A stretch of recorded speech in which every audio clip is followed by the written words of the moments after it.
everyone. How are you doing? Today I want to talk to you about belly fat.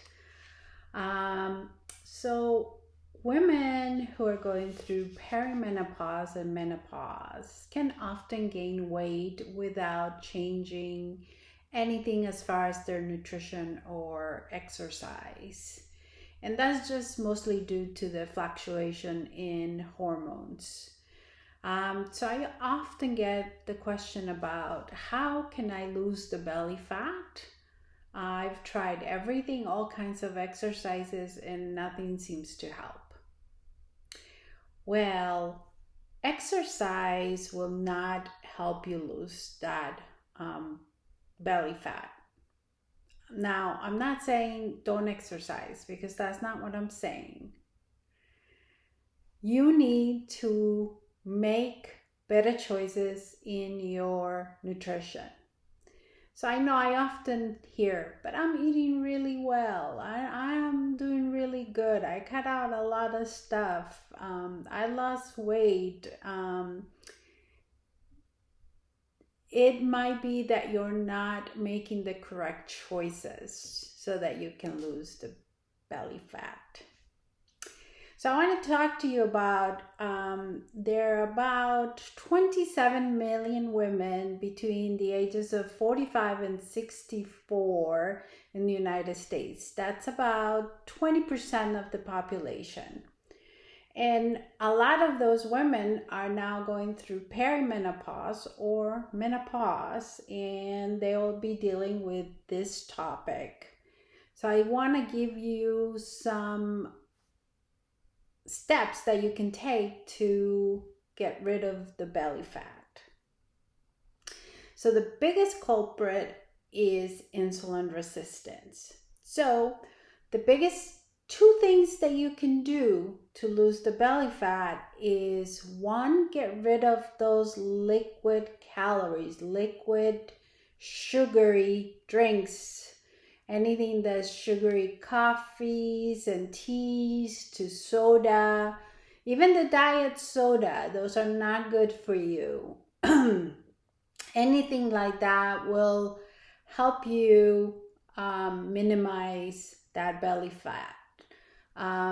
When you have those really high calorie drinks, high sugary drinks, that goes right into your belly. So we want to get rid of those.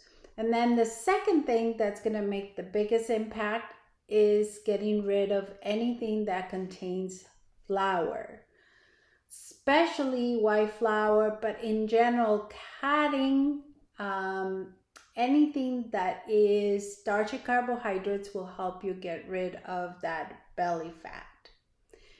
Now, it's probably not going to be enough because there are other things that can cause you to gain weight and retain weight, especially in your belly. But those two things are probably the biggest causes, okay? So if you address your nutrition, you eat real food, and you are careful with the amount of calories, especially around the time of menopause, and not overeat, then you'll be able to get rid of the belly fat. All right, the second thing that probably another thing that can probably help you with getting rid of belly fat is managing your stress levels. Everybody has heard about cortisol and how cortisol is high when you're very stressed, and that makes you put that weight directly into your belly, right? So getting rid of stress will help. Meditation, breath work, yoga, all of those will help. Another thing that can also cause that belly fat is eating foods that are causing sensitivity. And a lot of times the foods that we crave are the ones that we are sensitive to. And most of the time our starchy foods, dairy products, things like that. So remove what is causing the sensitivity, and that will help you get rid of the bloating and the excess weight around the belly. um, sleep is one that is really, really important. So if you're not getting 7 to 8 hours of sleep, your body's under stress. And again, when your body's under stress, your cortisol is going to be high, which will put that fat in your belly. So better sleep. Um, I would also monitor the amount of alcohol. Anything more than one drink per day, and occasionally, not every day, will put that fat in your belly. So if you're used to having an alcoholic drink every day, even if it's just one, just because it is so often, it might increase your belly fat. So you might want to get rid of that and only drink occasionally. Maybe try something else like kombucha. I heard. I don't know if it's that great. And then, of course, regular exercise will help burn any excess stress and help you keep your muscles tones. All of that can help.